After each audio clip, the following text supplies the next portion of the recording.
Hello, everyone, and welcome to today's webinar. We're on building the attack. Hopefully, everyone's safe and well in their houses at the moment. So hopefully, you'll find something interesting here, make you think, and something you can take away today.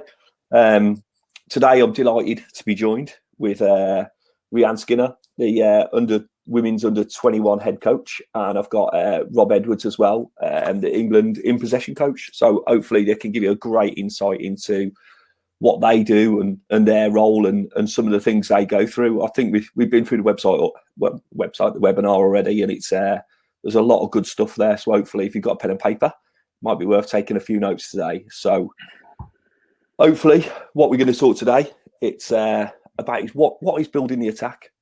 So it's always doing these. I think you'll see some great stuff today, and it's real top end good stuff, but always relate it back to your context. What does it look like for you? So regardless of what age group you do, how can it fit into actually what you do?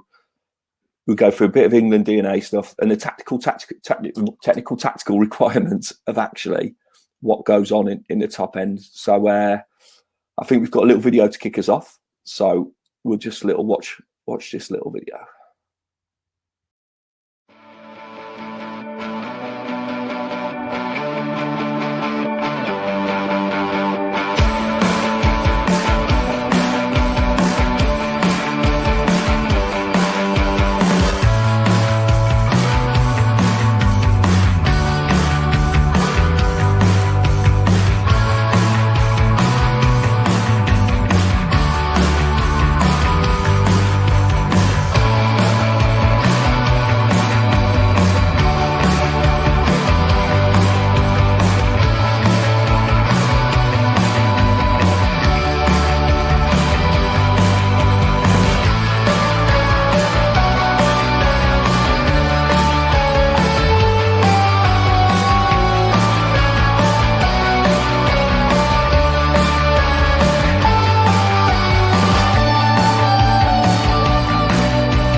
Brilliant. So hopefully that's give you a little insight into what we're going to cover today. So I suppose we're going to kick off with Rob. So we're going to start with you, Rob. Hopefully we can get a great insight about the men's game and the women's game today. We've got two experts in that field with us. So Rob, what's it look like in your context? The build the attack. Thanks for having us, Hints. I'm looking forward to this, and hopefully, we can go through some good stuff. What it looks like with us, we have a common language, and we use things like dominate possession and territory. If we're talking about build the attack now, we talk about dominating possession and territory, attacking across 5 lanes, look forward and play forward, and show control and patience. The create and score bit, I suppose, obviously is at the top end of the field. So we'll probably stay clear of that a little bit more today. But this is a common language, and this will help us with, I suppose, coaching sessions and planning coaching sessions, but obviously then using the language with the players as well. So I've been in now since around October. So this stuff now is becoming a part of my thinking and my, I suppose, planning as well. We talk about dominating possession and territory, we use words like overload. Do we go through, around, or beyond? Things like that. And that's the words that we'll use with the players. Attacking across 5 lanes means depth, length, width, different lines. We use words like, can we get in the pockets? The pivot and obviously connections with players. Look forward, play forward is what it says on the tin. Really, we want the players to think about playing forward, breaking lines, connecting and combining with their teammates, and movement and ball speed, and then control and patience is when we might need to retain possession. We may need to disorganize the opposition and find another way of getting through them, or managing momentum, perhaps. So that's what that terminology means, and how we try and link it into our sessions and what we talk about with the players. With this slide, I quite like it when we talk about build the attack. It clearly shows the 5 lanes, as you can see there, that we spoke about. And the ball is obviously with the goalkeeper at the moment. It gives them the different options. So first line, second line, and third line options. And what I think, and just to make it really, really simple and to break it down easily, is if our structure and our shape is correct, then whatever the opposition do, then they'll be giving us something, basically. So we can make a good decision off the back of that. And then it comes down to the execution, the technique, the decisions of the players. So if an opposition drop off, then we might be able to build short and play first line and build. If they're really coming on to us, they're going to give us something else. So it might have to be second line, it might be into a third line or beyond, as it shows on here. So I think I quite like this slide. It comes down to players' decisions then and the structure. So if Brilliant. I move anything on that? No, I suppose in essence of that slide, then, if you've talked about the principles just, and I know you said we're probably not touching on create and score, but the whole fundamental of those fundamentals beforehand come into create that create and score, don't they? So yeah. what can create us something to score? Ultimately we want to win the game, don't we? We want to score more goals than the opposition. So it all comes down to that. So everything we do is leading up to that big event, hopefully. So this is obviously a big part of the game, huge part of the game. We want to be able to dominate possession and territory. You want to be able to score the perfect goal, but how often that happens is very, very rare. Yeah. There's a lot of other stuff that goes on within that game. But at the same time, it's very, very important as well that like I said, the structure is right to be able to give the players the options to make the right decisions. And again, that's a big thing that we talk about a lot. In the end, it's down to the players and the decisions that they make. But again, if we're in the correct places and the positions, then the opposition will be giving us something, and we've just got to find out where the space is. Then, so terminology, the term that we use quite a lot again is that +1. Where is that +1? Especially when we're talking about 5 lanes. Where can we find that overload? How can we disorganize the opponents? So that slide I quite like because it seems to cover quite a lot. Brilliant. So if we move on a little bit now, like I said, I've been in now since October, unfortunately only for 2 camps. The reason we're on this today now is, we all know why. So I've missed the March camp. We planned for that, but we didn't have it. We're due to play Poland and Germany.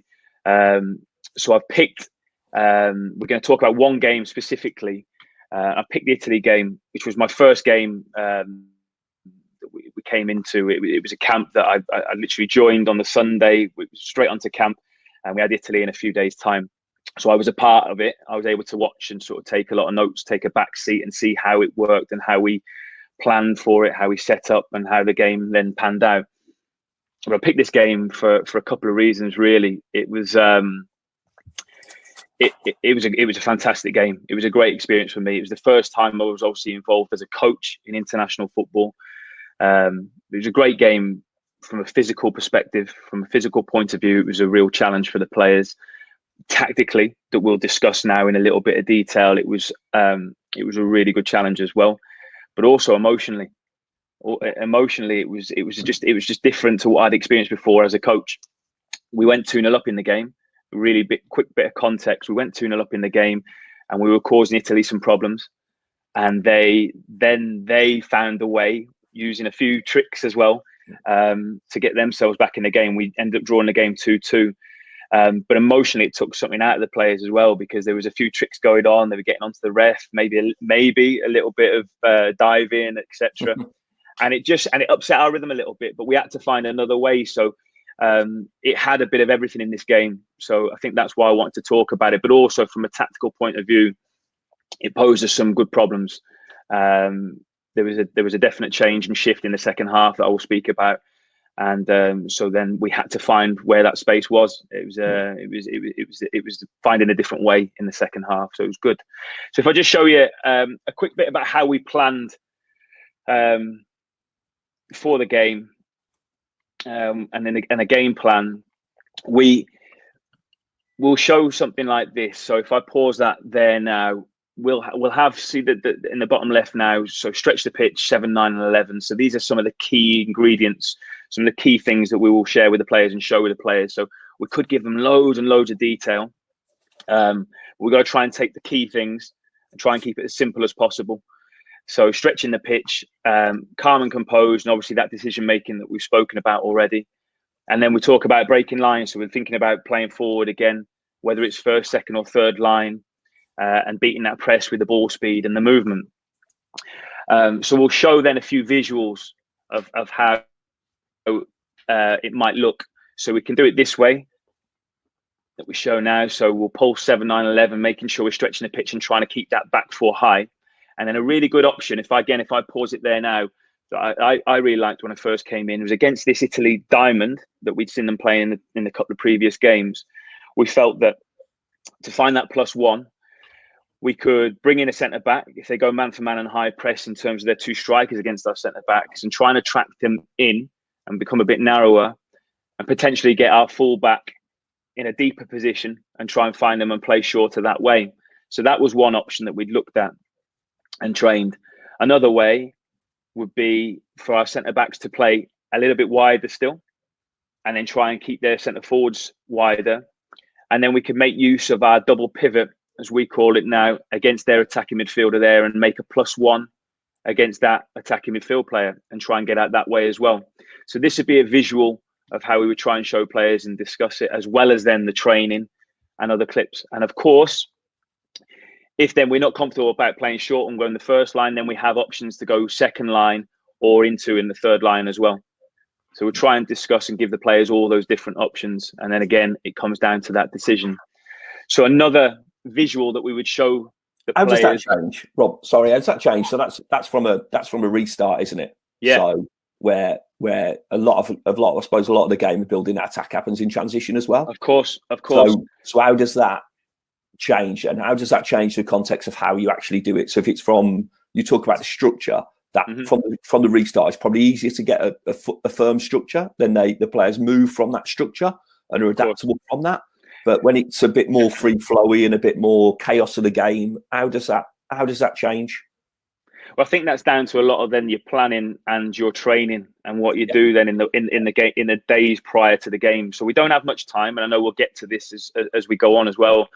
But I think without giving the players those pictures and those ideas and allowing them to work out some of those solutions, when the game's actually going on, it'll be harder. I'm not saying they won't be able to do it, but obviously be harder then for them to work some of those solutions out. Yeah. So as the game's going on, that shape, that Italian out of possession shape, I think what you can do when you look at shapes these days now, I think a team's out of possession shape gives away what they are. You know, when teams have the ball now, there's a lot more fluidity. There's it might be harder to work out a team's shape and what they're doing. So I think you've got to give them the players some some visuals, some options to begin with, and this is what it looks like out of possession. These are the areas that we're going to be able to expose them, we think. And of course, Italy could, they did play a diamond at the beginning, but they could have been completely different as well.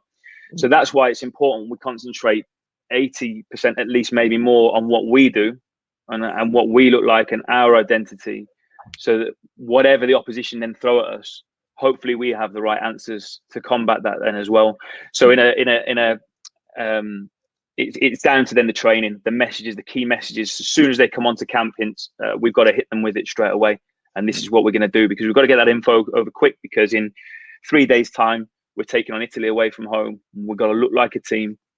So it's important what we do in terms of analysis off the pitch, but then the training in the build up to the game as well, and giving them those different decisions, those different pictures, those different scenarios, whether it's the fluid one where it's moving and it's more transition involved. That's what we got to have in the training, or whether it's from the statics there that we're showing with the visuals.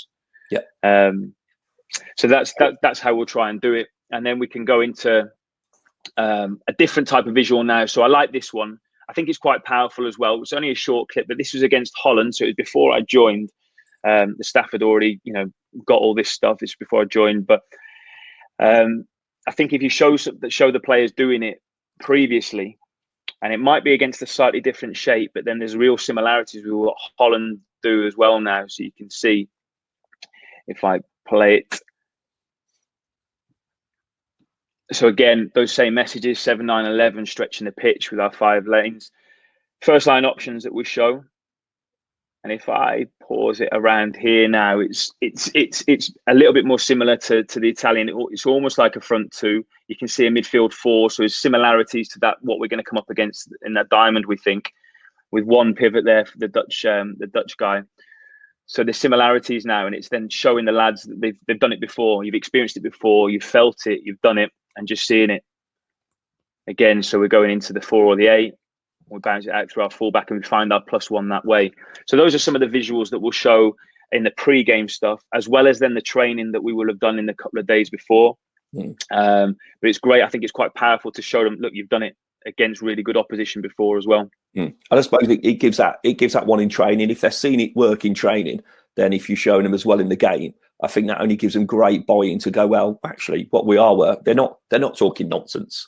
Actually, what we're doing in training is actually working for us on the pitch, and then all of a sudden, I think that gives greater buy-in to the players. I think you're right, and what's really important as well is that they're all different. And everyone will know this that's watching as well. They're all different. They're learning a different way. So hopefully we're hitting all types of learners there. So we've got some writing on there and some of the bullet points. We've got some visuals. They've had the chance to practice it as well. So hopefully by the time the game comes round, everyone's well versed and rehearsed and ready for what lies ahead, as ready as we can be. So then if we go into what happened in the game. So what I've done is I've taken some, because the game was away, we can't show clips, which is unfortunate. We wanted to try and bring it to life a little bit. So I wanted to take some screenshots and just show some visuals about how the game panned out. So as you can see there, Italy, really clear diamond. The ball is now with our left back. So what we had some joy in the first half against this shape in 2 ways, really. When the ball's on one side, it's clear now where the space is, where our +1 is. Now it's our fullback. It's that switch of play. And we were able to do that very, very well and utilize that in the first half. So whether that was coming back through the centre backs and getting the fullback out, it was more going around. So if we bring it back to our terminology, it was more about going around. That was one way. If I move it on to the ball being central, and hopefully this is not too busy and everyone can see what I'm talking about. The ball central now, more with a goal kick. This was more about going through. So again, you can see their setup. And what I've done is I've highlighted our 2 pivots now.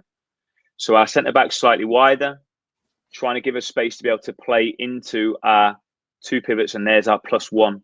You can also see, obviously, that highlighted in that middle area of the pitch now, that 5v4, so that overload, that's where the +1 is. Front 3 are stretching the pitch and allowing us that space. So there was 2 ways we were able to do it. We were able to go around them and then through them. and it worked quite well. So this is an example of the double pivot working. We were able to go through. So 2 pivots, our 4 now that I've highlighted on the ball, just receiving it now. Their 10, their attacking midfielder was about to go and press. And what I want to draw your attention to really now is what happens in the next slide. So this is the understanding that all the players have to have now. So we talked before about the movement from everyone on the pitch. So if we want to be able to go through, it'd be difficult now to go through to our 9 or our 10 if you look at it now, because their pivot, their holding midfield player is blocking that pass to go forward. So what happens, and this is only a second or 2 later, you can see that our number 10 has pulled wider, and it gives their pivot, their holding midfield player, a decision to make. If he goes with the 10 and tries to block that pass, which he did, we're able now to play through into the 9 and then hopefully get the set from the 10 that's going to join in, or he may be able to turn. Or if their pivot decides to block that pass into the 9 still, then we can then play into our 10 and look to play forward from that position. So that was a good example, and it happened on numerous occasions in that first half with their shape against our shape and how it worked and how it panned out. Rob, can I just ask a quick one on that? Yeah, sure. I was obviously the slide before where you had the one before that. Sorry, I was going to ask you that question about those, because in this clip here, obviously the pivot's kind of being attracted to whether that's your 9 or your 10 in this instance, just by that yellow line, the highest. The 10. Yeah. And so there's space on the opposite side. So did your 9 and 10 rotate on either side of the pivot to try and get on the ball to, be able to progress play a little bit? Exactly that. So I think what it shows, Rehanne, now is in that one that I was just highlighting. It's a really good shout. Yeah. You can see the 9. He probably receives the ball on that cut of grass. He's just dropping towards it now. So you're spot on. It was just who was going to receive the ball. They couldn't do both. And then if you think about it, the next decision is if a centre back then goes in with the 9 as well, then where's the space now, lads? It's gonna be beyond. And then we've got our 7 and 11. You can see the 7 now is actually starting to make that run from out to in as well. Yeah. So it might now be beyond into the space there. Yeah. And we did have joy with that in that first half. So it's a key, isn't it, Rob? Being able to disrupt the opposition to be able to build that attack.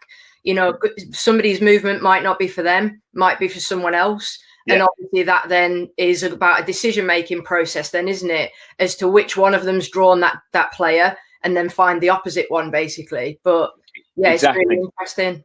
Exactly that. So that movement that we spoke about now to then it allows then the player on the ball, the pivot on the ball, to make the good decision. And hopefully then the technique and the decision is right, and it allows us then to build through. Yes, you're spot on. So I think we've highlighted a couple of ways there, whether it was around using mainly the fullbacks, and we got the first penalty from our fullback getting it out to him, and then he had a 1v1 and we got a penalty. And playing through in this way now, using our pivots because their 10 couldn't do both, and then we were able to play through. So looking, sorry, can I ask a question there? If you go back just a couple of slides there, even there with a double pivot, I suppose this is probably a question for both of you as well. It's like looking on, and we'll probably touch on it a bit later as well about those attributes. Because if I look at that now, we're expansive, aren't we? Do you know what I mean? We talked yesterday about our height, width, and depth and stuff like that. We've got the height there, haven't we? We're forcing back with the front 3, and then the midfield are expansive. So what are the attributes I'm looking at now? Because if I'm playing centre mid, I'm not sure I'm receiving the ball there because my ability might not be that great, and they're pressing us on. So what are the attributes that we need, or what we need to look for when they're playing in that team? Because we're expansive, aren't we? In essence, but we try to open up and make little spaces like you've talked about for the 10 to drop in or into the 9, or to try and get that cat and mouse. No, you're spot on, Hints. But I think if you look at our DNA, you bring it back to that DNA and what we want and what we want our players to hopefully be able to do. If we want to be able to dominate possession and territory, then the players have got to be able to handle the ball. And so that, of course, from that structure, which is so important. If I can be just quickly on the structure, we do have our 4 and 8 in this instance now, 4 and 8 inside. So think about the what if. If we do lose the ball, then they're in the middle of the pitch now to try and stop any quick counter attack. Centre backs now can quickly get inside, and obviously we do train that as well with that transition, so everyone's aware of their roles and responsibilities if it does break down, as it inevitably will do. But you're right, players have got to be able to handle the football. They've got to know they've got to receive the ball in the right position, so body shape. They've got to be thinking forward, so they've got to be a step ahead of the game as well. And then they've actually got to be able to handle it, so the technique has got to be spot on. And there's also then a psychological side, I suppose, hints as well. You've got to be brave, and you've got to know, you've got to be able to back yourself and believe in what we're doing and the way and why we're trying to do it as well. So the why, could be as well. If we're inviting them onto us now and they're pressing with 5 and they are leaving just that single pivot up there, then we haven't said you have to pick the first line or second line either. We've obviously given them those into options as well with the third line or beyond. So if the right decision then is right, we're missing that out. I'm not comfortable with playing there. We know why we're doing it. We're going to bring them onto us. To then be able to go there and hurt them beyond. I totally agree with that, and I think we would obviously be speaking exactly the same language with on the female side of this as well. You know, I think the only other thing that I'd add is the detail on passing in this type of area of the pitch has got to be absolutely spot on. You know, so whether you're playing ball, like you've got to be playing obviously the opposite side to the players. Where the opponent's coming at them from, sort of thing. So that then enables them to get that body shape a little bit easier, a little bit more front facing, so that we can start to progress a little bit better in the right circumstances. But bravery in this is key, absolutely key. Bravery to want to get on it and not to hide is really important. And a little bit about the dynamics of movement hints, you know, wanting to go and get on it. If you go too early and you're static, that creates a little bit of a challenge for you. So a little bit of timing of movement to support as well can certainly help you to get out, especially through those midfield areas. And I suppose it's that when you spot on, I think that when to move and when not to move, sometimes when to stand still. I think it comes down to those, Rob alluded to earlier about those relationships between players as well. So if I'm looking at that picture now, our double pivot, so our 4 or 8's dropped in, but the 10 might have to come to the left-hand side a little bit, his left-hand side, just to open up to the 9. But then when it comes live, I suppose it's not always a restart. So once that's ball that's played, it's live, it's chaos. Then it's those relationships to understand where that space is, what we've probably talked about, and where I can either create space for myself or create space for another person by just a little bit of movement. Because it's live and the game's going, which I think it highlights well there. But then, like you're saying, you've got to be brave. You've got to be brave because you've got to be brave there. It's about being brave to get on the ball, sure, but likewise, you know, if this ball goes from centre mid and gets dropped back to the goalkeeper, for argument's sake, we've got to be prepared to play with a bit of purpose and play beyond those front 5 for Italy, you know, and get in spaces in between lines. And that's where the forwards then have got to be brave to come and get on it with back to pressure, basically, you know, and hold it up and link others into the game then to be able to progress.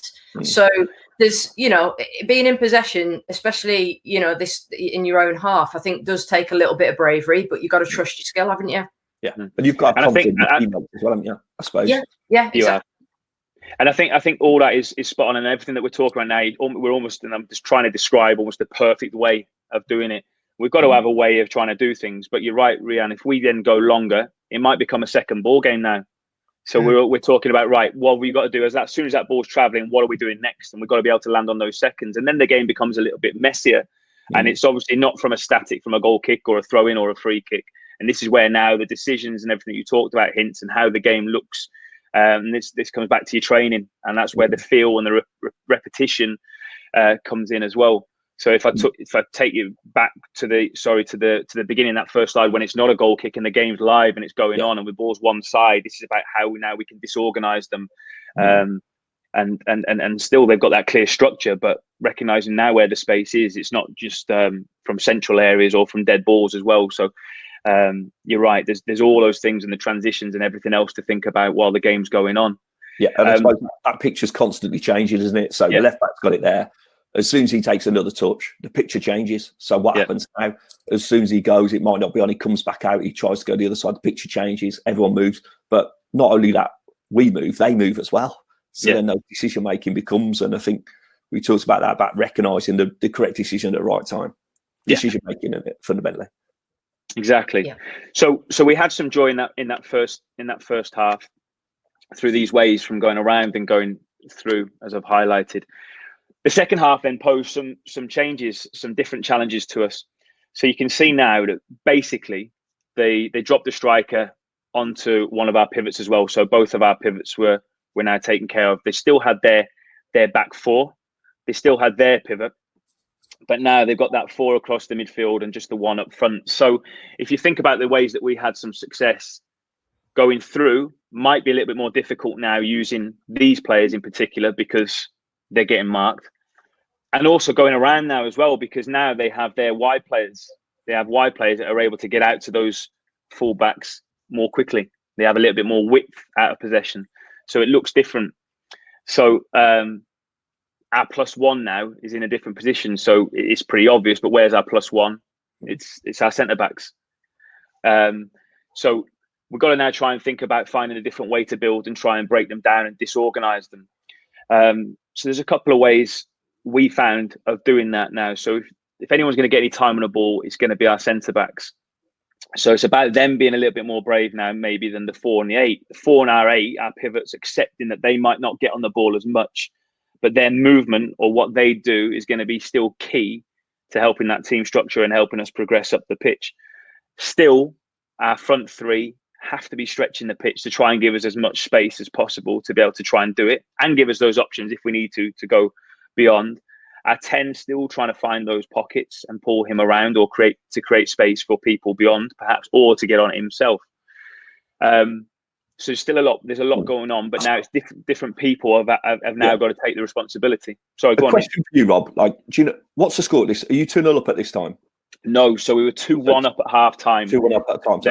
They got first goal just before half time. But I suppose if you're talking about the emotion and everything like that changes what's going to happen in the second half. If they don't get that goal, it might be they know it's going to be different. They've probably got their tails up, as we say. Mm-hmm. So what do we say to the players? Are we aware of them going, well, to be honest, they're probably going to change now because we're getting joy from this. Just be aware of it at half time, or definitely. So they got a huge lift from that goal just before half time. It was actually a substitute fullback. The fullback got injured. Fullback that came on scored an absolute worldie top corner from about 25-30 yards. Second phase from a free kick dropped out to him. Oh, it was just like just like what I remembered for. Not at all. So yeah, it was a terrific finish, and it got their tails up. You're right. So we knew what to expect, and also there was a few signs that they may have just been looking to change just before half time, and it was definite. And then the change was 100% definite in that second half. A question on that: they've definitely changed second half. We've probably we've made the players aware of a little bit. Who sees that first? So is it ownership for the players? Is it you giving information on? How's that work? It'll be both hints. I mean, look, we want to get to the point where the players are recognising it straight away, and they did, and they do, because it becomes pretty obvious now. The centre backs know, hang on, I've not got a man right up against me now, so we can see I've got a little bit more time on the ball. I can travel with a little bit more than I could in the first half. But then it's about maybe us being able to get a little bit of info on how now we can help them then progress up the pitch and what's next, the next pass for them as well. So it's a mixture of both, but ultimately the players make good decisions. They're good players, and that's why they're with us. And you hope then that the training and the stuff that we've spoken about throughout the week then can help them again to make those right decisions when the opposition throws something different at them. So I suppose they've still got a structure, but their start position in that structure probably comes a little bit different. So we might receive further up. We might receive a bit like you've alluded to earlier about the left back dropping deeper, but now he might go higher and then send their midfield a little bit back to allow us more space. Our coverage of space or positioning is maybe different to what it was at the start because their position changes and allows us to go up the pitch higher. Exactly. So if they're not pressing us as high now and they drop off a little bit more, then of course we don't have to start right back here. Yeah. We can obviously allow ourselves to build slightly, around the corner of the 18-yard box or slightly higher if it allows us to. We take our position relative to the opposition. You're spot on. And like I keep saying as well, they're going to give us something. The space is going to be somewhere. It's just finding it. So I've got one last slide now, which sort of shows what the thinking was and how we felt we could then break them down, and how the players found a way then of breaking it down. Right centre back on the ball now. So we asked them to stay on the ball more and be braver and step in. And that was something that they automatically began to do. And what's important now is recognising again what the Italians do. So Italy in that position now, as the centre-back starts to travel, they're more often than not going to start narrowing up and obviously start protecting that middle of the pitch. So what's really, really important, I feel now in this position, as the centre-back's travelling, our full-back begins to travel as well at the same speed. In this slide where I've stopped it now, I probably would like him to be a little bit higher. In a position, a term that we use is be as high as you can so that we can still see your feet. So what I mean by that is that centre-back can still find you with that pass, so we can break that line with one pass. And it obviously gives their left winger then something to think about.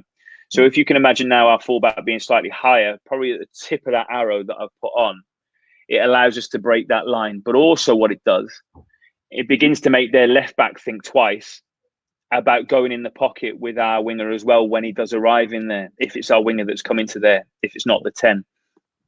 And then the timing of when the winger arrives in the pocket is important as well. So there's a few things around this little bit now that are important. So if you can imagine us travelling the centre-back on the ball, full-back as high as possible, travelling at the same time to try and give their winger something to think about. And then the timing and the distance of how far that winger comes into the pocket. Because if he comes too deep, then he's almost coming into that midfield line as well. And we've always got to, there's no point in playing in the pass, if you like, because you might have to rebeat that midfield. You can't break that line. But if he comes a quarter of that distance almost from between the units, we can find him and break that line as well, potentially with that punch pass straight through that we've got. So the fullback's position is important to try and nullify them going with us man for man. Of course, if the fullback does, then it might give us a space to go beyond as well. I was just going to ask that question actually, Rob, because obviously based on where you were just describing the positioning there for the winger to pop in, obviously if he goes too far, he becomes a midfielder's job, doesn't he? So it stops the fullback even worrying about him. Whereas where he is now, and your fullback obviously getting higher, it's actually creating an overload in that wide area as well, isn't it? Potentially, if it's done early enough. Exactly, Rehanne. That's the point. And then if they're not happy with it again, then you can come back out and build again through the opposite side, and then we can try and make the the right decision and try and do it on the opposite side. And what you might be able to use, because the 10's on that side of the pitch, you might be able to use your 10 now, and we might be able to use our 10, and our 11 can stay higher and try and pin that fullback as well. So as long as someone's in that pocket, but the timing is important as well, because if they're standing there, they can be more easily marshalled or marked. Yeah. I suppose and it depends on what you want as well, Hints, doesn't it? It depends what you want, because you might want to attract that fullback. We might identify that their left centre back is particularly slow. We might think, well, if we can attract their fullback in, then we can get down the sides of them as well. We've got, and one thing that we do have within our teams is athleticism, as well as the quality that we have. We have a lot of athleticism in our forward players in particular, well, all over the pitch. So that is somewhere that we might look to try and expose as well.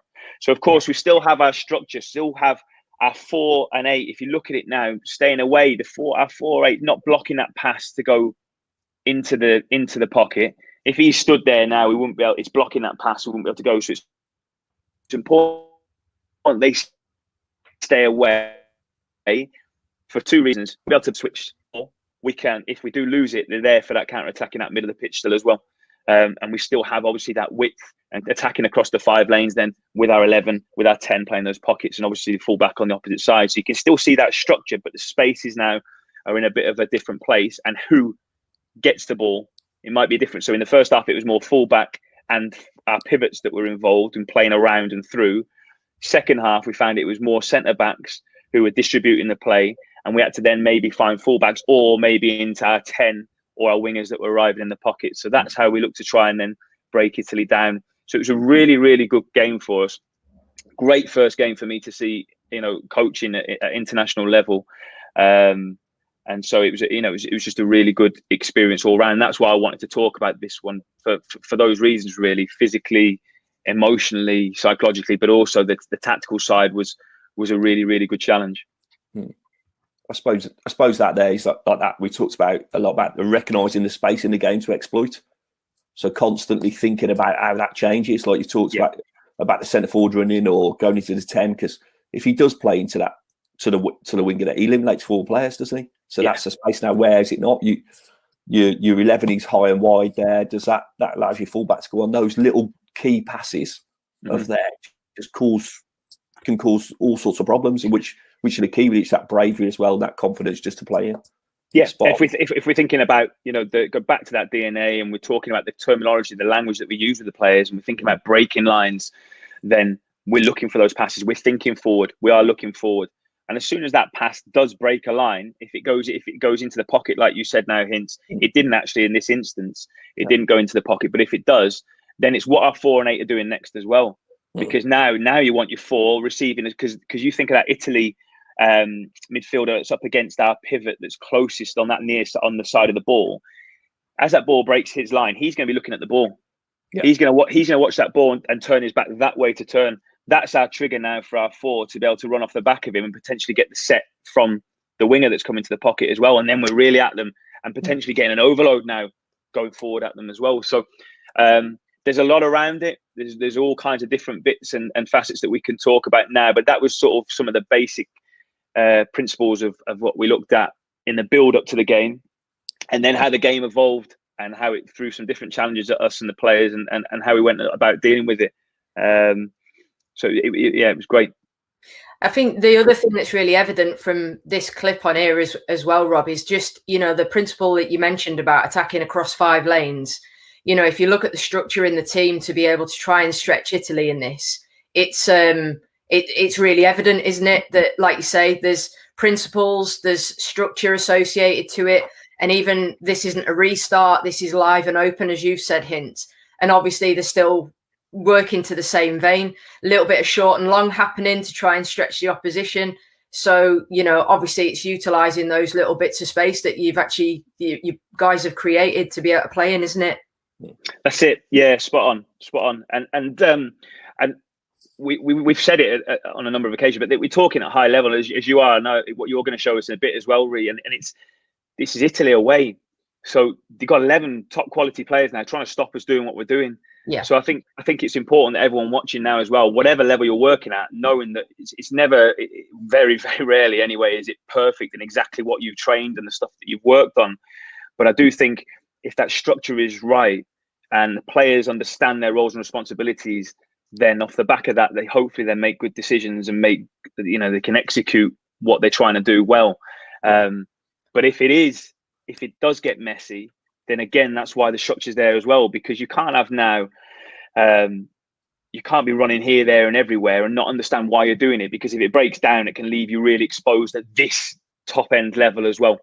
So I think it's, you're spot on. I think it serves for 2 purposes, that the structure of the team and the 5 lanes and everything, but for in possession, but also as soon as that transition, that turnover happens, that we're ready then to regain it as quickly as possible as well. Yeah. Obviously this takes time as well, doesn't it, Rob? You'll know that as well as I do. It takes time. So we're talking about a number of different things to be able to execute it at this point, aren't we? And being able to stick to trying to create the space and make that kind of a real key focus, to trust that that's actually going to help you to be able to play within those spaces. Even that can be hard, because sometimes players want to get a bit involved, don't they? And can narrow that up and make things a little bit more challenging for you. Well, definitely. It's a really good point. And I suppose it might be something that we get to in a bit, but some of the challenges that we face are, obviously we have all these players now coming from everywhere, around the country and abroad. They're playing with different clubs, and they're getting asked to do different things. Yeah. So what it's really important is that we're not asking the players to do anything they're not comfortable doing.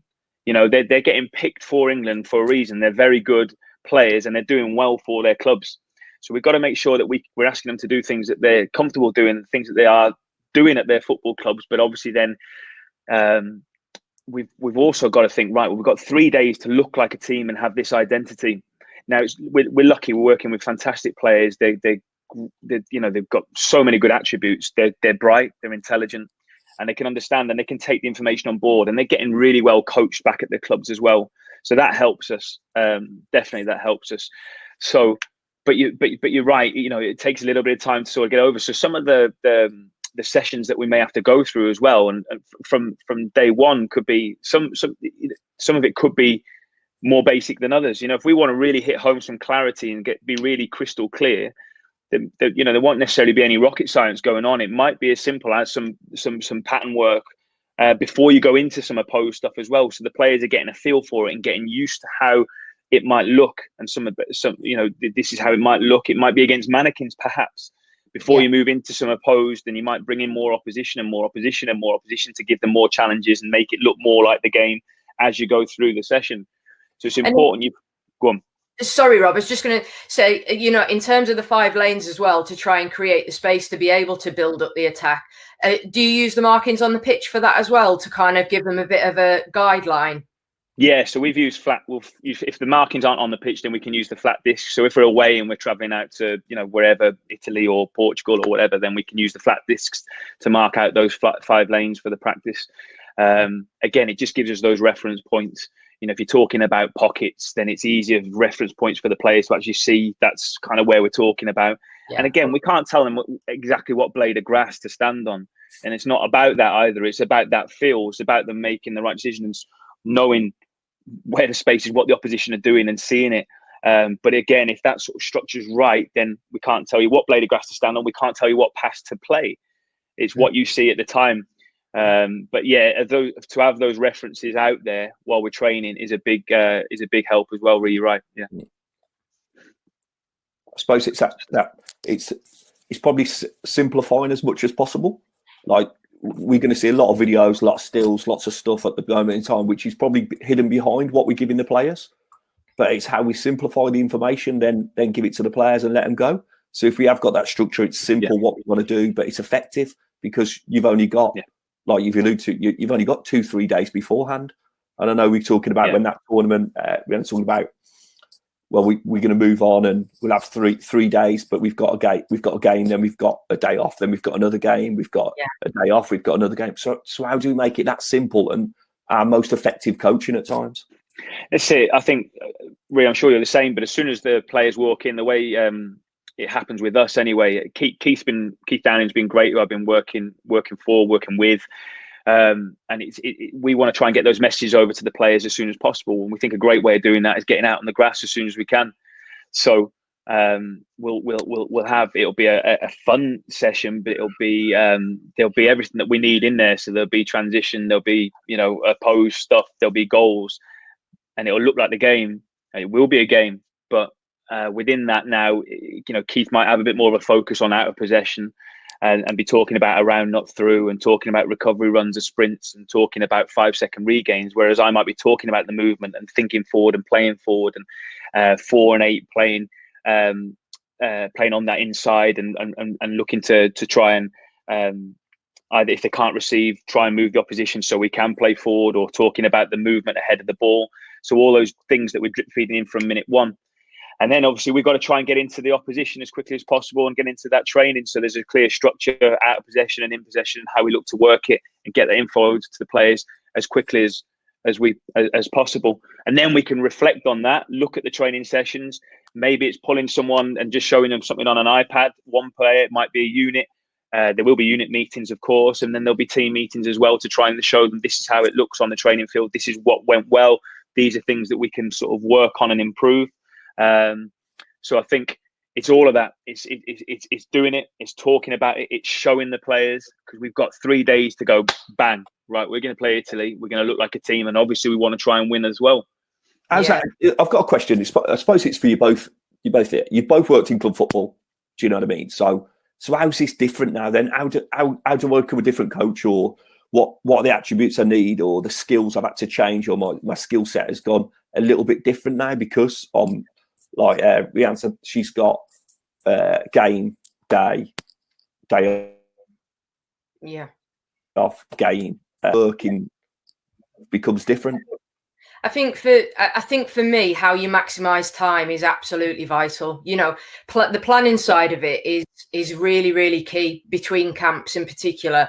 And, you know, every one of the national teams plans the season out to be able to drip feed in certain things at certain times, based on the opposition you have, based on the journey that the players are on, and obviously where you're trying to get them to at the end, whether that be a Euro finals at the end of that particular year, or whatever it might be, progressing them to the seniors.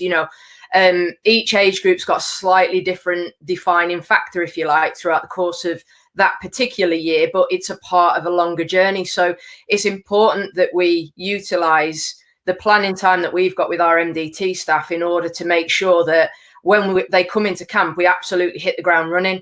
In advance of fixture camps. So sorry, how does that work? How does that work? You've just talked about the MDT there. You've got quite a bit of staff, haven't you? Do you know what I mean? Which you've got to oversee. Yeah. How do you link everything? How do you keep everyone, like we talked about the restarts here, the goalkeeping coach, the in possession, out of possession, Rob, the assistant coach, your analysis. How do you manage all those people to be on the same wavelength? Yeah, well, obviously we've got an overarching vision from the FA's perspective for us around winning teams, and we're focusing towards the 2023 World Cup at this stage. Obviously, whatever the landscape is at the moment, and that's been our mission. So underneath that, each age group's got kind of a key headline, if you like, and the under 21s is to be ready to win under pressure and to bridge the gap to the seniors. So essentially, we all understand that that's a part of our remit. So when we go through our planning meetings, everything that we put into any camp has got to fit that criteria. And if we stray slightly away from that, we always bring it back to what's the importance of this in relation to the bigger goal. We've got it might be our sports psychologist, a performance psychologist, are talking about building up resilience, increasing the pressure. Well, then as coaching staff, we've got to go, okay, so how do we put that into a training session? How do we maximize friendlies, despite them being friendlies, to make them really matter? And that kind of links into a little bit about what I'm going to talk about with how we sort of try to achieve that against France. Yeah. It would be that from a physical performance coach perspective, we know that as England teams, we want to be high pressing. Well, to be able to sustain that for any great period of time, we've got to have players who are physically capable of doing that, So is that then about profiling to assess where we're at? Is that about, off the road conversations with clubs around, dovetailing things together? And the clubs do a fantastic job of, developing these players. It's really important that sometimes there's a bit of a difference with what our requirements are, and us each understanding where we sit with that is really, really important.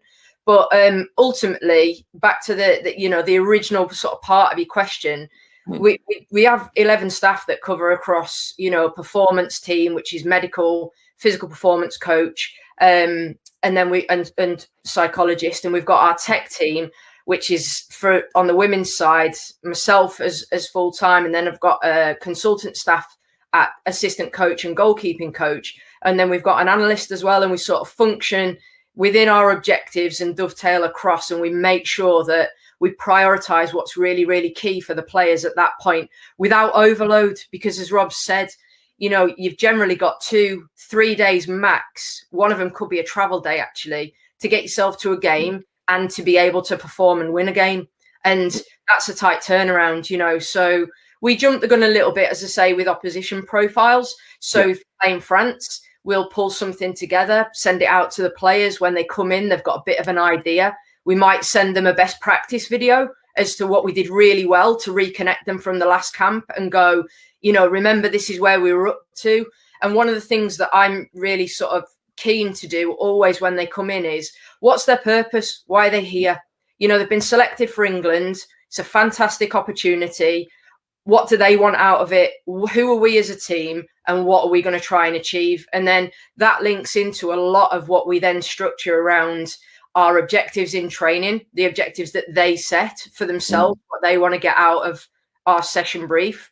So we'd explain the session brief to hit our remit, if you like, as to what we were going to try and do in the game. But then in around that, we'd speak to the units and kind of explain to them, it's up to you now. You know what your job is to be able to achieve this in this game. So what is your key objective for this training session? And you're going to review and reflect on that at the end of the session itself. So how would we do that? How would we do that? Yeah.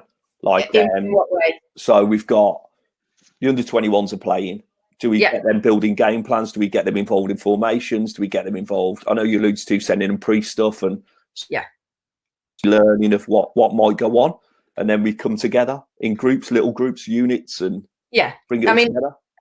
Yeah, so the under-21s have gone through quite a sort of a big game planning process over the course of the season. And this is what I was alluding to in the context of drip feeding these bits in and staging the approach. So you're gradually building on. It doesn't happen overnight, getting players to be able to do a game plan process.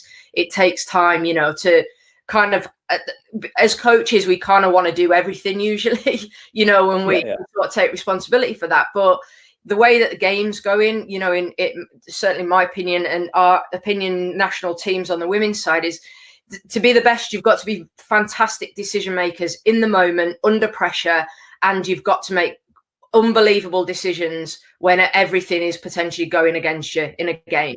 And that's emotionally quite difficult. So in order to be able to do that, it's one thing to buy into what the coach is asking you to do, but if you add the value of adding, you know, an accountability to your peers because you've all agreed that you are going to deliver this today in the game. Well, you know what it's like. If you have to look across the pitch and look at someone, you better know that you're doing your job. If you know that you've all agreed to. So, Ree, can I ask? You know, when you're doing the game plan and stuff, then will you try and guide the players down a certain way, or will you go look at this? Or even, you know, by you even saying, look, have a look at this stuff. Have you picked out the stuff to look at as well, so you think you know which way you're sort of going to lead them, or is it completely then? Will it get to the point where it's completely their decision, and you know, in terms of the game plan, and then planning that themselves? Yeah, well, look, I probably just need to give a little bit of a brief background on the formations, and then kind of jump into that a little bit because. Basically, our senior team work across a few different formations. And as with any team, you know, having a plan A is one thing. But once that plan A is understood and the way that everyone's got access to footage, you know, at the top end of the game, everyone knows what you're doing. You know, you guys obviously knew that Italy were going to play in a diamond against you. Well, what if when you turn up that day, they actually did something different and second half they changed something? So likewise for us, we've got to try and provide slightly different alternatives so that players can maximize exploiting the opposition's weaknesses, be able to spot that, be able to make good decisions about trying to, exploit it really at the best possible time. And in order for them to have the best grounding for senior football, bearing in mind we're the youth pathway at this moment in time, we wanted across all teams to expose them to different scenarios. So in August, we played in the Nordics tournament against Sweden, USA and Norway. And we worked in a 4-4-2 in that period. Half the group had done it at international level, half of them hadn't. So it kind of brought the group together with that. And from that, there was a little bit of an apprehension around what that meant, whether you could press high, whether you couldn't. And we had some really brilliant discussions, to be honest, on that camp that kind of led us down a route of going, we've really got to make sure that the players are okay to adapt in game and that it's fine and they're not reliant on the coaching staff. So we started to transfer it over a little bit, Rob. We had 2 training camps, so we're a little bit fortunate, really. It's a bit more challenging in, say, the 19s who are in a competition year all year because there's so many games. The program's quite high. And within that, we played a WSL team to practice that. So in that instance, as coaches, we'd done a little bit more of the prep. We'd kind of set up how we were going to structure our meetings on that camp to go through all about us. We only focused on us in that camp. How do we want to play this formation? You know, what is it going to look like? Using Subutio, using some footage to show some best practice examples and having those discussions to go. So the central midfield one was a great one. We could press like this, or we could press like this. Which one do you prefer? And tell me why. And we started to really unpick why they wanted to do what they wanted to do. And also bring in discussions from other units to go, well, the impact of you doing that means that I've got to do this. And I'm not very comfortable with that. That makes my life really difficult. So as that linked to training? Sorry. Would that link to training then? Would that link to training as well? Like, so you go in units against units, you're going, okay, you do this, we'll do that. So it's, I know you talked about before about exposed in a planned way. Yes. So we're going to do this, we're going to try that. but hang on, our other team's going to do this. So what are you going to do now? And then we're exposing them to that sort of learning or that scenario, so they've got it in their head a little bit more, and what works, what doesn't work, and so maybe being better problem solvers. Absolutely, yeah, and not telling them what the other team's doing. Yeah. You know, you can try and replicate some of it in that environment. And also, whenever you make things really competitive, you get a better challenge in games. Yeah. If they're playing for something, even in training, you know, if you can challenge standards and drive the behaviors within that, which is really key in our environment. We want to play against the best and train against the best, so that when game time comes, we're actually at that point, not train at you know, below match pace level, really. You know, we want to train at the highest level and intensity. So, and now it's about the changes. And for me, coaching wise within that, it's all about the questioning around, what did you see? What did you see? Did you see that opportunity? It was potentially available. Maybe that could be something you look for next time.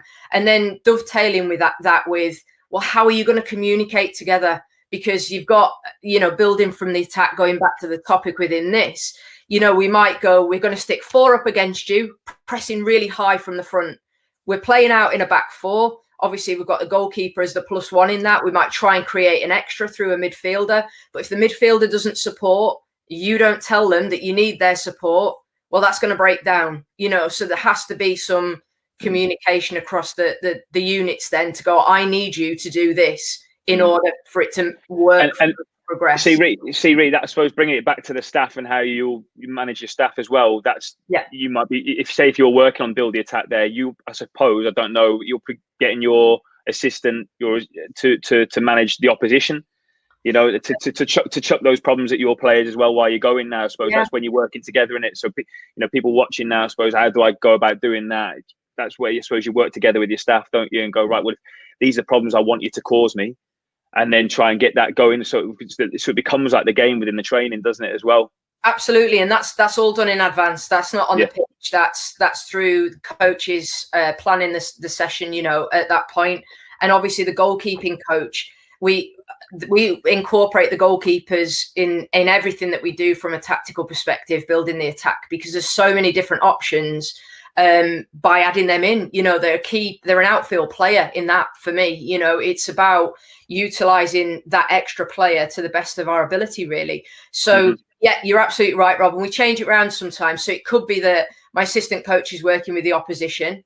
It could be that, you know, I'm working with the back 4 and the goalkeeper coach is working with the goalkeeper. And then the assistant coach is actually working with the midfield, because we really want to join those 2 units together. Yeah, brilliant.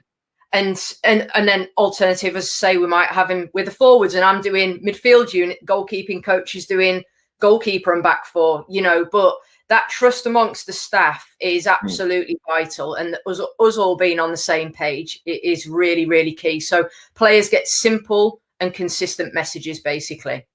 I think that's really good, Rehanne. I always find as well that you talked about making that environment competitive when they're training. So if you've got your assistant coach and they're working on something and I'm working on something, but we don't know, we're working against each other. So not only the players are competitive. If I'm the other coach, there's no way I'm letting you get success. Yeah, absolutely. You're invested. You had to beat me today, not a chance. Do you know what I mean? So it becomes competitive between ourselves. So it only lifts the session and lifts the tempo because we're competitive. Yeah. And I think if you can get that balance between working with 2 coaches, and I know a lot of people probably listening to this work with 2 coaches, working together, but working against each other as well only brings the tempo up and helps the players, I think. But how do you bring that to life then? So we've talked loads of good stuff. You, Rob, had great discussion about that. How do you bring it to life with what you show the players, what you do day to day, or what you do game plan wise? So we got to the point with this France game, which was, we managed to get our camp in just before the lockdown actually happened. So we were really fortunate. And essentially what happened prior to this camp was the opposition profile went out. So, Rob, you asked earlier, basically, we'll identify the trends of France, for argument's sake, and put together a movie package. But we don't put notes on the movie package like notes that you're going to see on this one, because we want the players to actually work out what are they seeing? What information are they taking from how France play? And as Rob's already mentioned, there's a percentage of time spent on us, which is always outweighs what is spent on the opposition. So we kind of get ahead of the game with that a little bit. So it's not actually as much on our time. So first meeting coming in, what do you all know about France? And in this camp, we were playing in a 3-4-3 as well. So there'd also been sent best practice examples of a 3-4-3 principles of play prior to this. So they came in and did two things before I show you how we devised the game plan. Next slide. They had an opinion on France and what they felt their strengths and weaknesses were and areas to exploit. And they had an opinion on how a 3-4-3 was going to help us to win this game, basically. So our first meeting kind of consolidated that. And then we basically went into, and this is just a focus on the out of possession, because obviously that's France out of possession. So this is now us going, so how are we going to play and how are we going to build the attack, basically? So the top bit, the pressing trends, just going to summarize it. Obviously, you guys can see that anyway. Was just that they play in a 4-4-2, and basically the two centre forwards do one of two things, really. They either pressed in a pendulum where, for example, the centre forward would step out and press, and the second centre forward would sort of screen the number 10. And if the ball switched to the opposite side, centre forward would press, and then the other centre forward would drop in and sort of deal with any pivot dropping into that gap, basically. The alternative, when they decide to high press, is that the front four go really high, and then they leave their two sort of pivots, if you like, playing in up against our two centre mids. So it's kind of a high block. It's not necessarily a high press. They wait for an opportunity to go. So the weaknesses that are outlined on there. So the focus areas for us really were, and I should just probably explain a little bit of the terminology. So the diamond support element was essentially when we were looking to play out, we wanted to ensure we had some width. So in lanes 1 and 5, we had some central support. So coming in into sort of an inside channel sort of area, and we had someone just forming the top of the diamond. So in this instance, it could be the 11, and that forms the diamond as sort of, you spoke about what Italy looked like. That's kind of our diamond, look how we play there. Now, in this particular game, if one of the forwards went short, the other two had to go long. That was a challenge for our forwards in this game. And the challenge for our back three and goalkeeper was to progress with purpose and quality. So all the things that you've outlined already, Rob, were pretty much our focus areas as well. But obviously, slightly different picture in terms of our formation, slightly different picture in terms of how France play, because they kind of went into that flat four a little bit earlier. And obviously, they didn't have the pivot sitting in front of the back four. So we expected a bit of pressure up here, and we expected to have to work out different ways of utilising the keeper, utilising the back three. And essentially, the plan was draw the centre forwards to one side of the pitch, work out opportunities to get round the outside, and then be really brave to step out and engage in those sorts of areas. And those are some really key messages, if you like. You outlined that the centre midfielder's job might not necessarily always be to go and get on it, Rob, when they were matched up, but they still had a job to play, and they absolutely did. And for us, we wanted to keep them a little bit narrower, so that if the centre mid stayed narrow, potentially then, if we dropped our fullback a little bit shorter, we could also potentially draw the midfielder and actually play straight into wingers in those sorts of places in here. Mm-hmm. So there's a few different options, but as you've already alluded to, we can paint those pictures, but ultimately the players have got to make the decisions based on what they see. And we had to assess whether France were going to go high four or have the front two working as a pendulum based on what we'd seen prior to going into the game. So the next part of it really was just to show some pictures, really. So you can see in here, this is them in a 4-4-2 going into the game. So this is their centre forward. The second one there is just coming into this central area here. So right midfielder looking to threaten. Now, in this instance, we were playing a back four. Sorry, this is against Germany. They were playing a back four. So obviously that was the winger's opportunity to go and press the fullback, who stayed deep. And you can start to see that potentially even for Germany here, there is a little pocket of space there where they could have got on the ball. So that's an example of that. And then the next picture just shows that now this is their front four. So they've taken up higher positions in wide midfield areas. Just behind the ref there is a centre mid and the other centre mid here. Now, obviously, you know, from your probably should have put a few drawings on this as well, Rob, like yours that painted this, but you can see the gaps in between here. It's a little bit of space potentially, like you outlined, for a centre forward to drop in. And then also there's an opportunity here to actually get on it, but they do have pace up front. So this French team we were playing won the under-19s Euros last summer. So they weren't. They've got a threat as well. Yeah, massive threat up front. They are quite well known for having quick wingers, quick forwards. So when they decide to press, they're coming after you, and you can expect a change of pace from that as well. So these were the two potential. There wasn't any variation on that. That was sort of what we were expecting to face. But we always say that with a caveat that you need to be prepared for the unknown, you know, because something might change. So just going into how it sort of panned out really was just some clips associated to the back three. So there's I was really fortunate on this camp. We've got a few little snazzy graphics to be able to use. I added these. Was that me? So I did these. Yeah.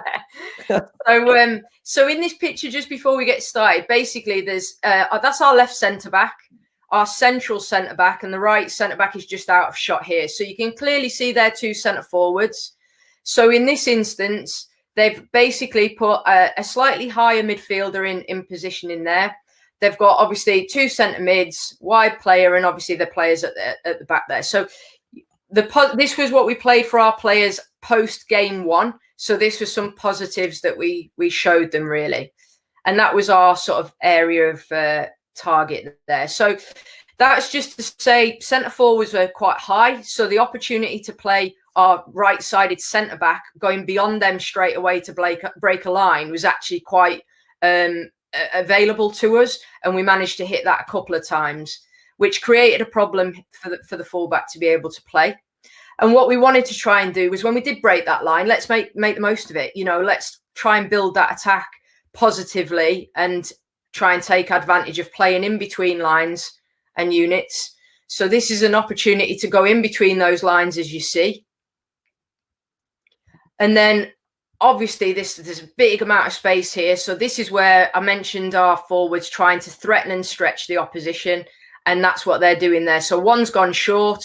The other two were tasked with going long, which they're trying to achieve in this shot here. Does that link to player profiling with you as well? Because obviously there's a hell of a lot of space. You talked about was it the German two centre forwards having pace, power? Do you know what I mean? So there's a hell of a lot of space there, isn't there, to exploit? So does that think about how you player profile, how you pick players to certain game plans as well? I think we've got variation in what all of our forwards can do at this stage, but we are obviously we're going through a process of real distinct sort of player profiles at this moment in time, and you know we're really fortunate in this age bracket, and in general, to be honest, we've actually got through a lot of our teams. We have got pace in advanced positions, forwards, sort of wide forwards, and centre forwards, depending on what formation you're playing, you know, as to what you want to call them, if you like. But our front players have generally got pace. And so I think it's one thing having pace, because when you play at the top level, you know, you can expect that the opposition are going to have quick defenders as well. So it's one thing to be quick. It's another to try and disrupt them, to give yourself that half a yard, and that timing of movement to try and get yourself on the ball and exploit the spaces that have been created is really quite key as well. So it's also about trying to make sure we get the timing right, you know, to be able to progress it properly and take advantage of that. So we are blessed with the pace, but using it effectively is obviously quite key. So I suppose that's linking to other people watching who might not have that array of players to pick from, who have got all those attributes. So I suppose it comes down to what's tactically desirable. So tactically, we'd like to play like this. Are we technically able to do this? Is that achievable technically for the players we've got? Or are we physically able as well? In essence, that we've got all these players. So if they are playing a high line, have we got that pace to exploit? If not, how else do we play? And how do we change that tactically when we're thinking about taking things back to our own context as well? Yeah, and you know what, you're right. I mean, I think we're in a slightly, as I say, blessed position in the fact that we've got a number of players to be able to sort of select from across the country. It's a slightly different remit, isn't it, to what you potentially have in a club environment. And I think, knowing your players really well, knowing what their tendencies are and knowing what their strengths are, having a good team for me is definitely about being able to work to your team's strengths. And, you might have a centre forward who is fantastic at holding up the ball, but they aren't as fast as your wingers. So potentially how you work on them in pockets, trying to get on the ball, that might potentially be something that then links in play with midfielders. And then you get other people going in advance. In all fairness, Holland play like that on the women's side. They want to work off of players, centre forwards. They want players running in advance, and they do loads of good up, back and through. And that's just something that's really effective for them. And I think for us, we certainly want to be a team that has pace, England teams that has pace and can exploit teams in behind. But as I say, it depends on the profile of your players, doesn't it, as to identifying what's going to work best for you. I was going to ask that, Rita. Playing this shape, did it give you lots of then good options in terms of then attacking options as well? So you might have real pace in a wing back position, or it might be one of your players playing in those sort of 10 positions, or whoever it is, but you've got a real threat in terms of an attacking threat. I know we're going a bit away from build, but I suppose bringing it back to build, what does your shape look like? You've got good controlled possession there. What would your shape be? Because it wouldn't be 3-4-3, I don't think. Would it sort of morph into something else when you've got good controlled possession? Yeah, and I think ultimately you've got to try and draw players out of positions, haven't you? So some of the things that we worked on in terms of the build within this was, basically narrowing up the wingers to be able to almost work a little bit closer together. So you might have a narrower three, and then just in front of that, your wing backs providing the width, but sort of in those lines in between the back four and the midfield four's units for France. So you've essentially got 5 in attacking positions, all of which can pop in and out at any time that you want based on the pockets of space that are created in between the French midfield, to be able to highlight an opportunity to get on it between lines and face up, basically. And I think the other thing that we obviously needed to be really clear on with this as well was about the sort of balance, defensive balance. Yeah, brilliant. We talk about defend well in possession. That's kind of one of the phrases that we reference within the team. So it's all about ensuring that we actually get that compactness. If things turn over in open play, this was a structured restart. But what about the open play stuff? You've got to make sure that you have that balance, don't you, to be able to. And so I suppose then that's when you've got your 3 centre backs and those your two midfielders behind that, ready for anything that could come out from them. So especially when they've got pace up front, like you've highlighted as well, isn't it? Well, I think we got into a position where we could have one a little bit higher in the centre midfield as well. So we had one sort of protecting and supporting the back 3, and then we had another one in advance of that, sort of in between lines, just providing that potential higher pivot. And then we had the opportunity to be able to rotate centre mid, centre forward. Centre mid's going into third man advanced runs. And, ultimately, this is a formation you can really utilise to get numbers in the box. It's realistic, so that was a real advantage. It's great. Would that be a principle then? Would it be like, so we see a lot of probably the national team attacking with 5, defending with 5? But I know you're talking about that fluidity, that formation, and that attacking wise, that formation, it might be that we always want 4. So we've got 4 plus a goalkeeper in our defensive shape, but we're going to attack with 6. So are those things that we talk about beforehand and link it to training and principles that 6 can go. So we've got a hell of big, strong numbers attacking wise, but then we still got that security, or vice versa, depending on different games. Yeah, I completely. And I think, it's something that we've got to be, we talk about being brave, we've got to be brave. We've got to be brave, but against, we've got to be mindful that there is, there's always a threat of a transition, isn't there? You're not going to score every time you get in the final third. So being able to commit those numbers, and then really for me, it's about role clarity. And that was a lot of the what if scenario planning that we did with the players prior to this. So what if it breaks down in this position and we have committed 5? Well, what's the danger areas? Are we going after the regain immediately? So within 5 seconds, regains. Are we denying the space, etc.? But essentially, we're looking to collect it, regain possession, and then we might potentially start again and utilize the 5 lanes again, start to create the space again in order to create some sort of attack and build from that, really.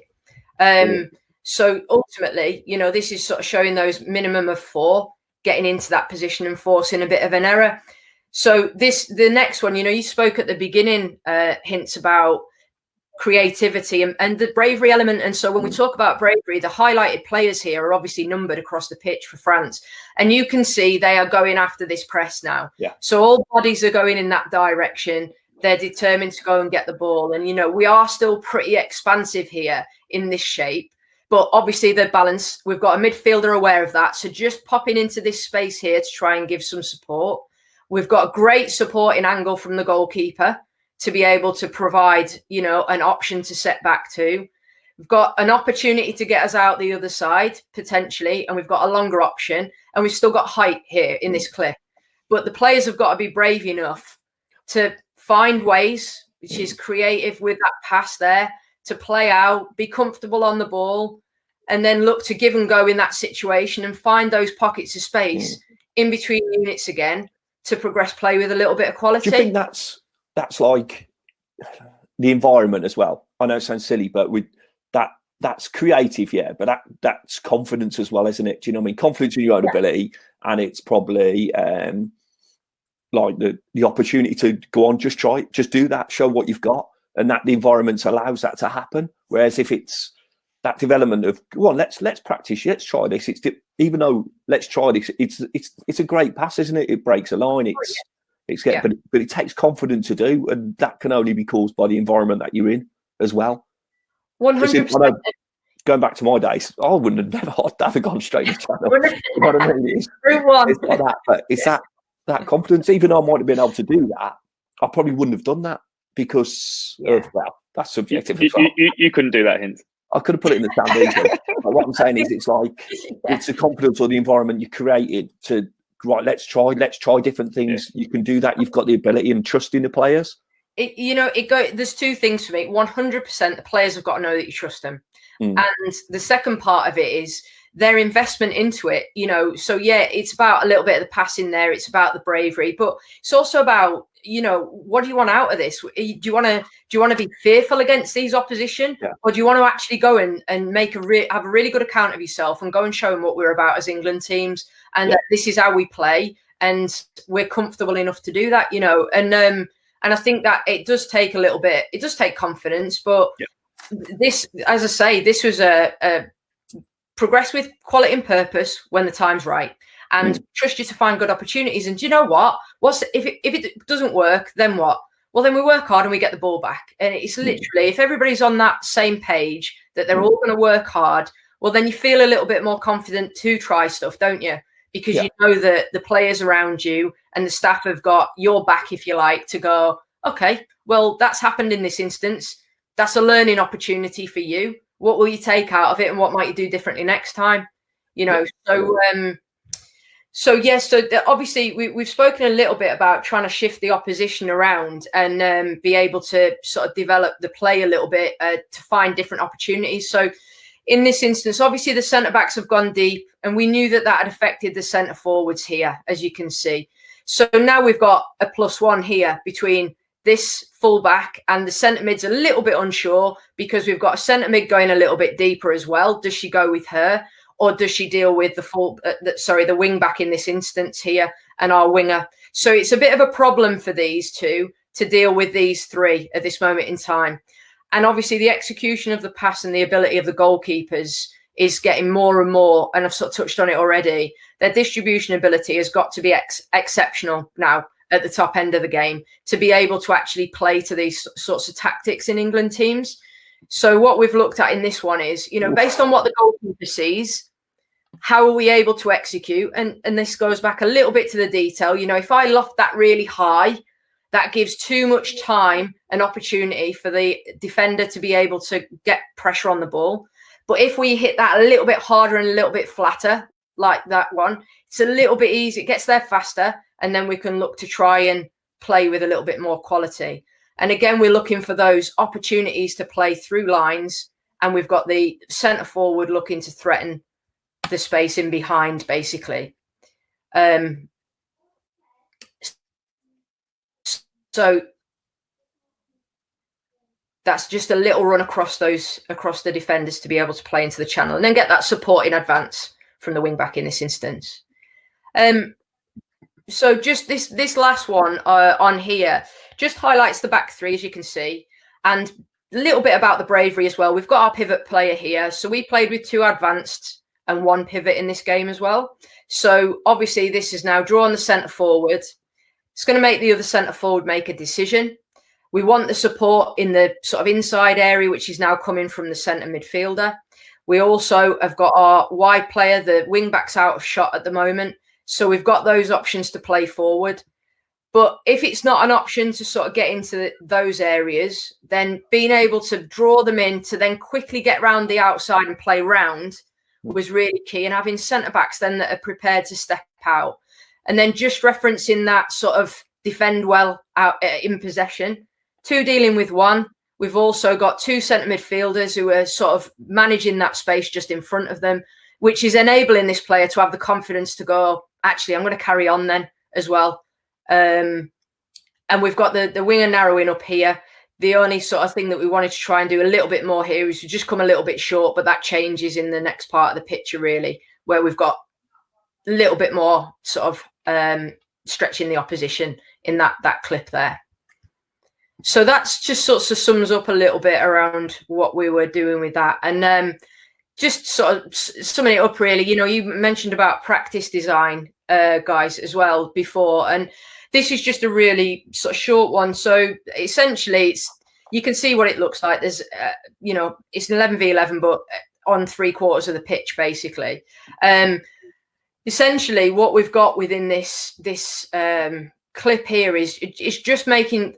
This is a type. This wasn't used for this particular camp, but it's just an example of when we would try and create the pressure. So by having 3/4 of a pitch, having to play out with the players squeezed a lot higher and really sort of camping out in your half really creates challenge on how you were able to get out of that. And, we sort of might put conditions on it, such as you've got to play 2 passes before you can progress. And we wouldn't do that all the time because we want players to make decisions. But that's sometimes where you've got to start to be able to make them be comfortable on the ball almost. You are going to have to deal with it under pressure. So how are you going to make some of those decisions? I think that's a really good point as well, Rehanne, because, you talk about practice design and people might want to go, well, what do you do and what do you do? Especially when we don't have that much time.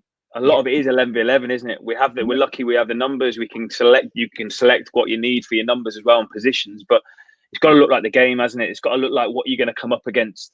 And I think that's really, really important. But also, when you talk about the size of the pitch, that's putting them under pressure. But there's also the physical that we've got to think about as well, isn't it? Because you keep doing 11v11 on a full pitch. I know you can do that, but you've got to manage the time. And you've got to think, well, we've got 2 or 3 games this camp as well. So I think that's really important as well. The sizes and dimensions. You've got to have some realism, but also you've got to think about the physical as well, haven't you? Yeah, absolutely. And, and we're going back to this sort of creating the pressure as well. If you want players to have to be able to play under pressure, we've got to allow them to make mistakes within that, because that's part of getting used to dealing with that pressure, isn't it? And also sort of heightening the emotional side of things creates that, right, I'm under it. And one of the examples that we've used in the past is when we've kind of called the teams, we've gone, right, you're taking a penalty to start off with. If you miss the penalty, your team's a goal down and the other team's going to get all the restarts. So all of a sudden you're really playing for something, and it's like that creates that competitive side of it, you know, until you score. Or if you string 5 passes together, then you get all the restarts. And there's lots of little clever bits you can do that, you know, within an 11v11 that actually create that kind of, you know, it's a real test, this, you know. But you're right, Rob, managing the loading is really key, and managing what you can kind of work to is also, you know, really quickly on that, because I know we've got loads more time, but also the fact that the training sessions can be as competitive, if not more competitive, than some of the games, can't they sometimes? So that your girls might be getting even more, they might be getting worked more in the training sessions than potentially some of the games. I'm not saying against France or Germany, or, you know, because that's obviously top level, but sometimes that training can be top end as well, can't it? Then get so much from that. 100%. I think you know, you've got to, even if it's a small periods of time, so you might only be doing it for 4 or 5 minutes at, you know, or even 3 minutes at maximum intensity, what we call match pace training. Within that, you get the good physical output, you get the psychological stress attached to playing at that level, and you get those decisions being made under that real high intensity of pressure. And within that, you know, you obviously get realism of the game to then expose them to it.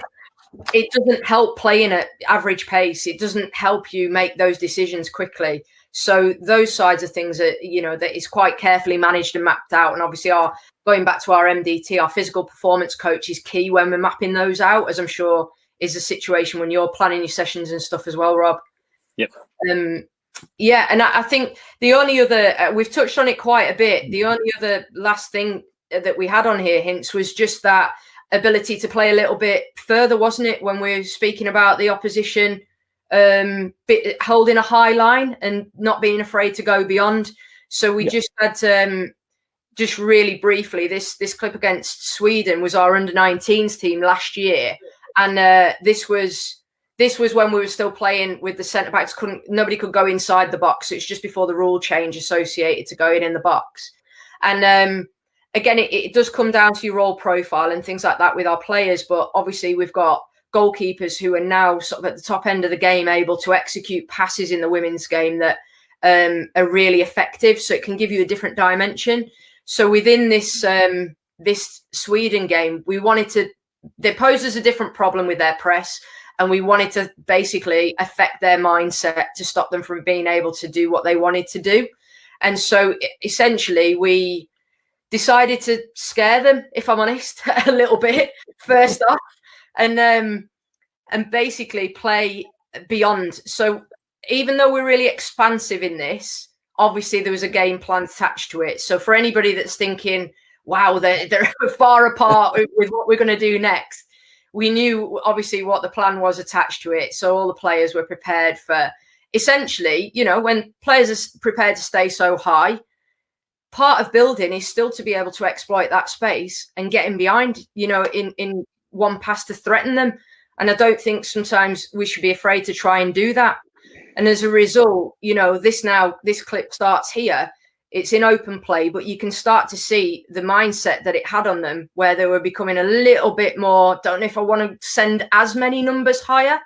And then we started to find some opportunities to play in between and through with them as well. And as it outlines there, just going back to one of the key things for building, you know, the supporting angles and being positive to break lines was really, really key. And then just playing through midfield as an alternative option. So loads of different examples. It links back to Rob's point and your point earlier about, well, the cat and mouse. So they are going to press us high, but you know what? We're not shy in going in behind. And then really, you probably should go through and score to a certain degree. But absolutely, yes. But then all of a sudden they've gone, ooh, we're not doing that again. So we just exploit and changed it what we have. So it's that cat and mouse of, go on, then you do this. Hang on, we'll exploit you there then. And then I bet you don't do it again. Then all of a sudden we change the way we play again. So we're getting those decision-making, adaptive expertise as well in what they do.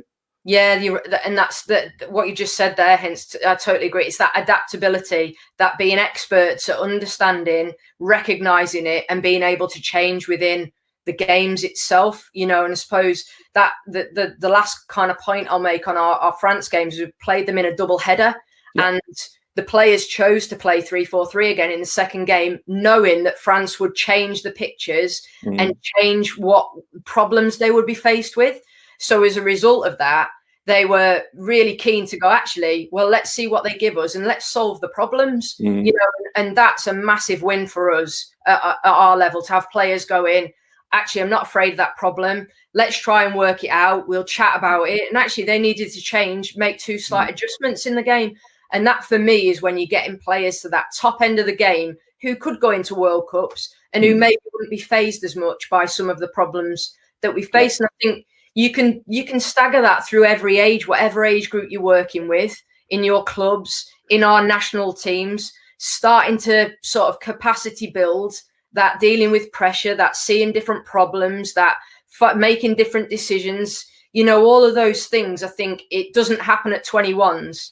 It comes all the way through the program. And that for us is absolutely key to our players' success in the long term. And I think that links beautifully back to your first point about sort of exposed in a planned way. So we're exposing them for certain things for the end in mind, for the end goal. So if it does happen in the Euros final or whatever, they've got that understanding. They can become that adaptive expertise, where that adaptive expert just changes because they've seen things before and they've experienced things before. Yeah. Brilliant. Good. Yeah. Right. So just to wrap up, brilliant. I think great discussion. I think we've got one last video to go, and I suppose I put this video in a way that hopefully all we've talked about today, this is what happens in the end. So this is England, Spain playing away. This is what it all goes down to. So decision making, expertise, all comes down to a moment like this.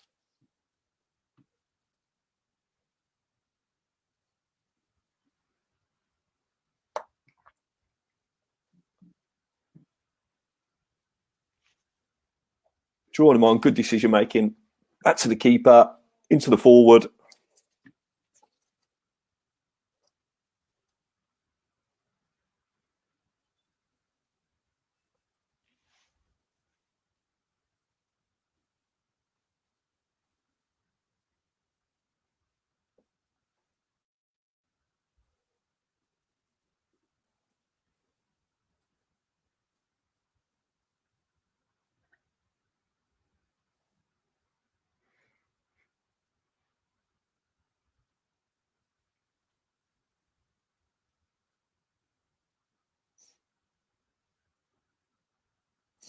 Ends in top draw finish at the top end of the game. Do you know what I mean? So hopefully, just I suppose the overview, what we wanted to look at, what is building the attack, what's it look like in your environment. So you've heard some brilliant stuff, some great stuff from the two today. How does it look back in your environment? What can you take? You've seen loads of different ways you can show it. So if you've seen Rob's stills with the little pen marks on, Rehanne's fancy video, which is brilliant, which we've got as well, little video clips. How are you going to help your players get the best out of it? If it's clear principles, you've seen about the principles of England, role clarity, what it is, exposure in a planned way. I think that's a massive one, which links training to games. How do we link that training to games and get that good? How do we make good decision makers? Do you know what I mean? Adaptive expertise, different formations, different moments of the game that they react correctly with. And that pre-learning, how can we give them pre-learning, linking a bit to practice to match again? How do we give them that pre-learning to make the best understanding so they're fully equipped to go into the game to get the best result? But I suppose from me, it's just a thank you to you two for giving up your time and spending that. There's some great insight into that. Is there anything you want to say before we leave? Not at all. Thank you for having us. I enjoyed it. No, thanks very much. Really enjoyed it. It's been really good. Thanks, Rob. Brilliant. And thanks to Rambo in the background keeping us going. Thanks to Bish as well. But everyone stay safe. Look after yourselves, and hopefully we'll see you back out on the grass soon. Thanks a lot. Thank you.